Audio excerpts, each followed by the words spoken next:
لیکن تجھے پتہ نہیں کہ یہ کسی ماں کا بیٹا ہے، پتہ نہیں کسی بیوی کا شوہر ہے۔ ایک ہمارے دوست ہیں، بزرگ ہیں، ان کا داماد فوت ہو گیا، نشہ کرتا تھا، تو میں تعزیت کرنے ان کے گھر پہنچا تو کھڑے ہو گئے ہاتھ باندھ کے، کہنے لگے حضرت صاحب باقی ساریاں گلاں چھڑ دیو، صرف نشے تے تقریر کریا کرو۔ وہ جب جیتا تھا تو تب بھی اس کے بچے یتیم ہی تھے، یتیم ہی تھے۔ میری بیٹی جب میرے گھر آتی تھی اور میں اپنے پوتوں کے اترے کپڑے اسے پہننے کو دیتا تھا تو میرا کلیجہ پھٹتا تھا، اور میری بیٹی اس کی زندگی میں بھی بیوہ کی زندگی گزار رہی تھی، وہ میری بہوؤں کے اترے ہوئے کپڑے پہنتی تھی۔ کوئی دعا کرو، کوئی جلسے کرو، یہ لت ختم ہو جائے۔ اور کہنے لگا اب میرے وہ چلا تو گیا ہے، دادا دادی اس کے پہلے کوئی نہیں، چچا ہے کوئی نہیں، جب تک تو میں زندہ ہوں ان نواسوں کو کوئی روٹی کا لقمہ، کوئی کپڑا مل جائے گا، لیکن سوچتا ہوں میں بوڑھا ہوں، مر گیا تو ان کو کوئی پوچھے گا بھی نہیں، کون ان کی خبر۔ اتنا ظلم اس قوم سے، اتنی زیادتی، اور آرام سے لکھ کر لوگ گزر گئے کہ یہ 70 لاکھ ہے، ان کا درد تو سمجھو، تکلیف تو سمجھو۔ 7 فٹ کا سونا جوان اور نشے کا عادی ہے تو کسی نالی میں پڑا ہوا ہے۔ اور میں نے کہا اس قوم کے ساتھ اس سے بڑا بھیانک مذاق کیا ہوگا؟ کوئی دانشور تھا بڑا ظالم، اس ظالم سے کوئی مشورہ لینے آیا، اس نے آ کے کہا تو بڑا ظالم ہے، بڑے کڑوے مشورے دیتا ہے، میرا ایک دشمن ہے، میں اس سے بدلہ لینا چاہتا ہوں، میرا دل کرتا ہے اس کا بچہ قتل کر دوں تاکہ وہ تڑپے۔ تو ظالم نے کہا اسے قتل نہ کر، وہ تو اس کا باپ 2-4 مہینے رو کے چپ کر جائے گا، پھر میں سخت سزا دینا چاہتا ہوں، مشورہ دے۔ تو اس نے کہا اس کے بچے کو نشے پہ لگا دے، جس کا بچہ نشہ کرے گا وہ باپ روز مرے گا، روز جیے گا، وہ ماں روز مرے جیے گی، نشے پہ لگا دے۔ اس قوم کے ساتھ سب سے بڑا ظلم یہ ہوا کہ ملت کا جوان نشے پہ لگ گیا، ڈرگز پہ لگ گیا، اتنے تباہ حالات ہوئے کہ جوان چڑھتی جوانیاں، اماں نے کتاب دے کے بھیجا تھا، اور کالج سے واپس آئے تو نشے کے ٹیکے ہاتھوں میں پکڑے ہوئے، ٹیکے۔ اور آپ کے اس ملک کے اسلام آباد میں ایک دن میڈیا نے وہ خبر بھی وائرل کی اور وہ چیز بھی دکھائی لوگوں کو، 3 مہینے کا بچہ لے کے نشئی سڑک پہ آ گیا، اس نے کہا میرا نشہ ختم ہو گیا، میرا بچہ خرید لو، 2 پڑیاں دے دو۔ تو وہاں بیبیاں جو سن رہی تھیں وہ بھی چیخے مار کے رو رہی تھیں۔ یہ ظلم کیا اس قوم کے ساتھ، اور کرپشن کی لعنت نے اجازت دی سپلائی کرنے والوں کو کہ گلی گلی بھیجے، گلی گلی۔ انہوں نے کچھ تھوڑا ظلم نہیں کیا ان حکمرانوں نے، اور ہماری اپوزیشن اس کو نہ صرف اتنا پتا ہے کہ یہ جائیں اور ہم آئیں، اس سے زیادہ کوئی غرض نہیں۔ بھائی کرپشن کے خلاف نکلے ہو تم، نشے کے خلاف کس دن نکلو گے؟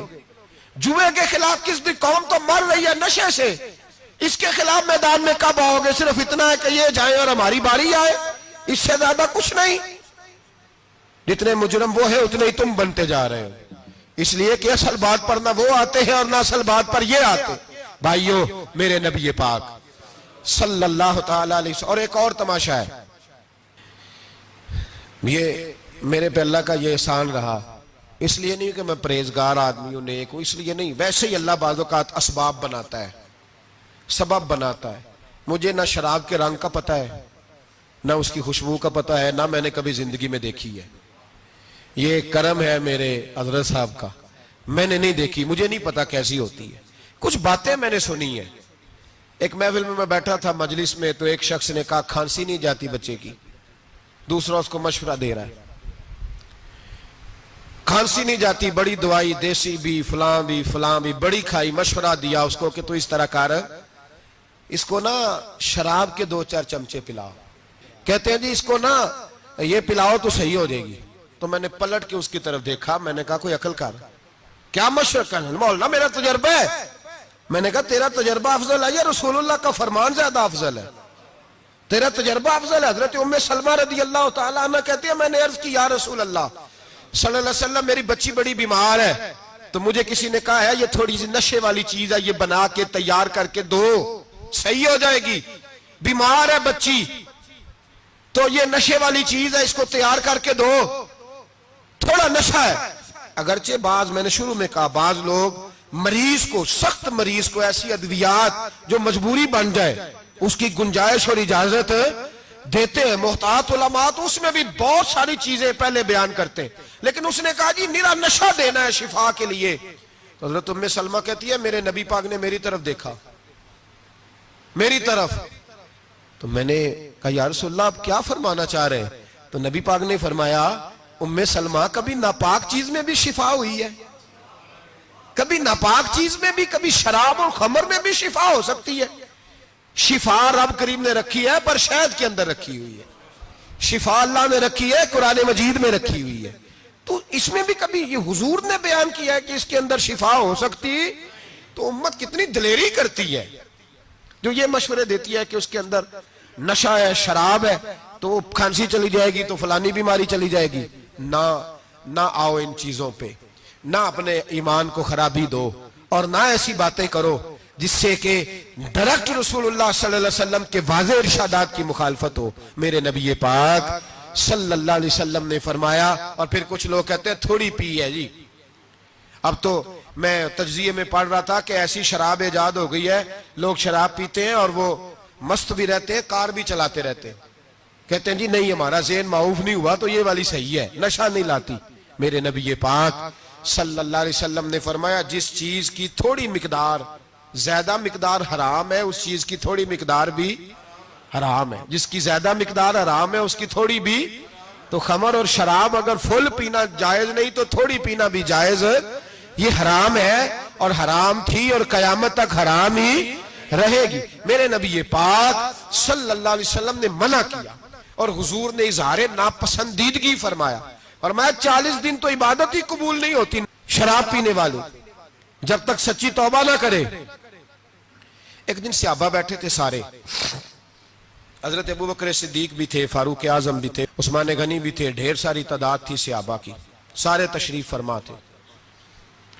حضرت عبداللہ ابن عمر رضی اللہ تعالیٰ عنہ حدیث کے راوی ہیں اور مستدرک للحاکم کے اندر, ابن حبان کے اندر یہ روایت موجود ہے. فرماتے صحابہ نہ بات کر رہے تھے, اور بات یہ کر رہے تھے کہ یار لوگوں کو گناہوں سے کیسے روکا جائے,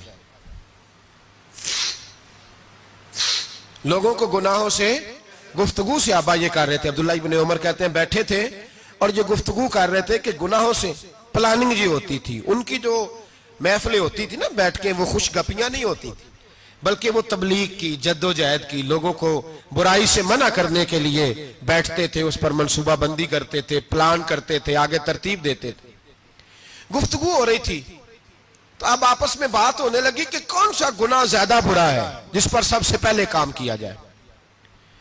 تو دور ایک صحابی بیٹھے تھے, ان کا نام تھا عبداللہ ابن عمر. ایک عبداللہ بن عمر ہے اور ایک عبداللہ ابن عمر ہے. حضرت عبداللہ ابن عمر دور بیٹھے تھے, بڑے سمجھدار سیانے باریک بین آدمی تھے.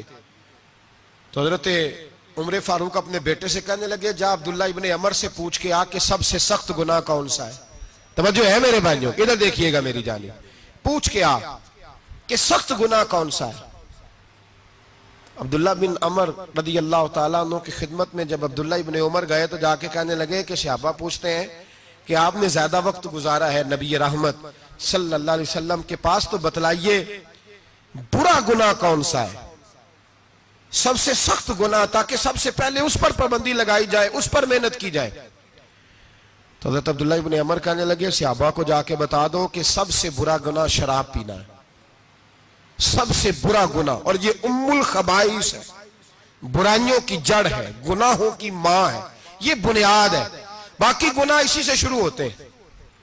کہتے ہیں میں نے آ کے بتایا تو حضرت ابوبکر صدیق رضی اللہ تعالیٰ عنہ سیدنا فاروق اعظم کہنے لگے خود جاتے ہیں, ان کے پاس خود جاتے ہیں, چونکہ ہم نے بات سننی ہے ہم خود جاتے ہیں اور ان سے جا کر کے سوال کرتے ہیں کہ اگر آپ کو اس تفصیل کا پتہ ہے نا تو اس کے پیچھے بھی کوئی تفصیل ہوگی جو میرے نبی پاک نے بیان کی ہوگی صلی اللہ تعالی علیہ وسلم, اس تفصیل کا بھی آپ کو پتہ ہوگا جو نبی پاک نے بیان کی ہوگی, اس بات کے پیچھے جو بیک گراؤنڈ ہے, جو پس منظر ہے.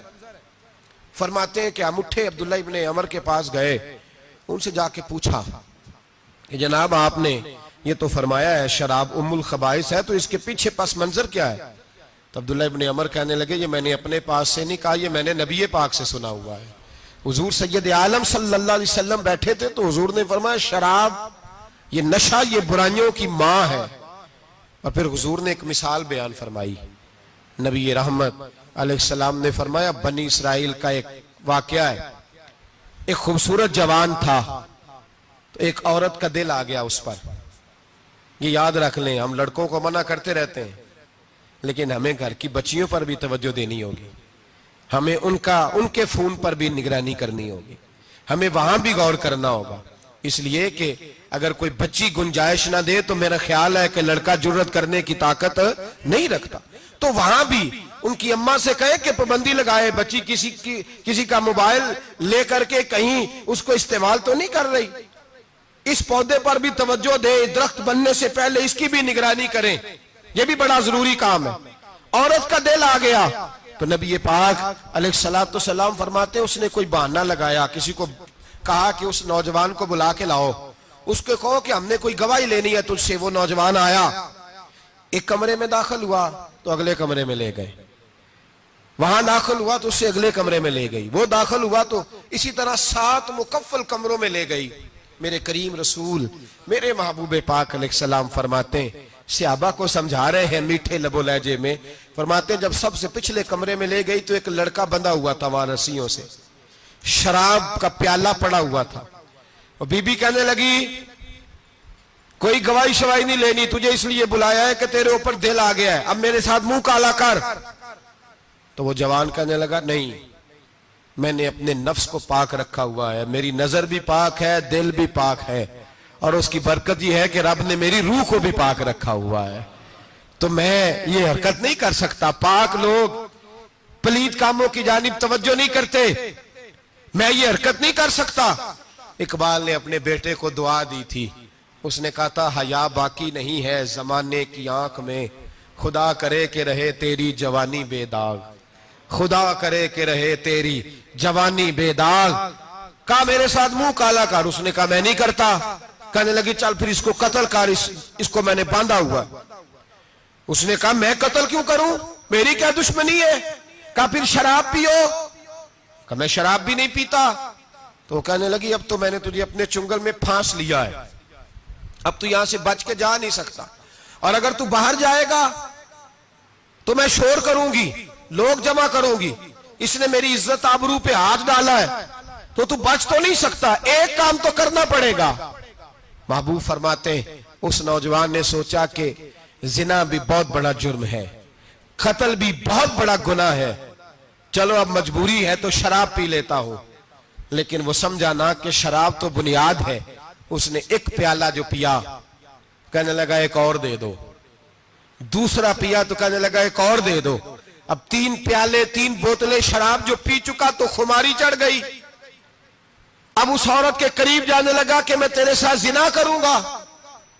اس نے کہا جب تک میں قریب نہیں آنے دوں گی جب تک تو اسے قتل نہ کرے. اس نے اسے قتل بھی کیا, زنا بھی کیا. تو محبوب فرمانے لگے یہ قتل اور زنا جو ہوا ہے تو یہ شراب کی وجہ سے ہوا ہے. گویا شراب وہ جرم ہے جو قتل بھی کرائے گی, جو زنا بھی کرائے گی.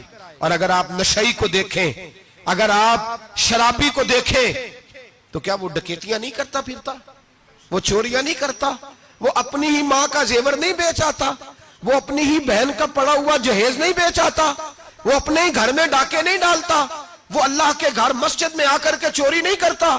وہ صرف اس لیے کرتا ہے کہ یہ نشہ, یہ شراب, یہ ماں ہے گناہوں کی, یہ جڑ ہے. ملت کے لوگوں یاد رکھو, اس امت اس پاکستان کے ساتھ جہاں بہت سارے ظلم ہوئے, وہاں بڑا ظلم یہ ہے کہ بہت بڑا طبقہ جوانوں کا نشے کا عادی ہے. وہ نشہ انہیں عشق مجازی اور عورتوں کے عشق کی جانب لا رہا ہے.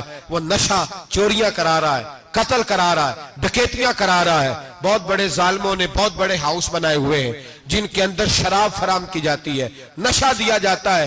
میں نے تو ایسے ایسے لفظ سنے کہ الیکشن کے دنوں میں ووٹ لینے کی خاطر سیاستدان انہیں نشہ فراہم کرتے ہیں, انہیں باندھ کے رکھتے ہیں, روز تمہیں پڑیا ملے گی, ووٹ ہمیں ڈالنا. اتنا ظلم, اتنی زیادتی, اتنا جبر, ایک انسان کے ساتھ کھیلنا. لوٹ آؤ, پکڑو ان کا دامن, اپنے گھروں کو بچاؤ. اپنے دوستوں کو بچاؤ. جاگو جاگو امت کے لوگوں جاگو. میرے نبی پاک صلی اللہ علیہ وسلم کے کلمہ گو لوگوں کو بچاؤ.